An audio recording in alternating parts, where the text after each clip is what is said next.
ang boss niya, hindi siya makahanap ng isang katulad ko. Hanap siya ng hanap sa buong mundo.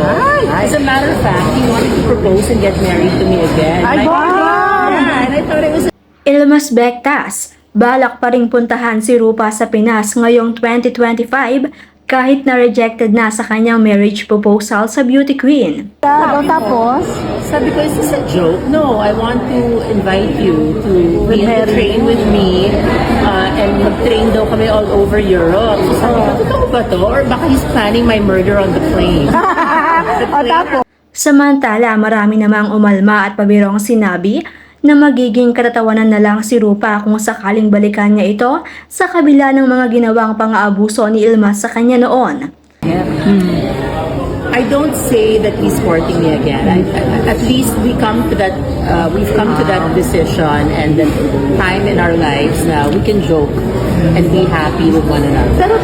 Gayon pa man ay nilinaw ni Rufa na masaya at maayos na ang relasyon ni Ilmas sa kanilang mga anak.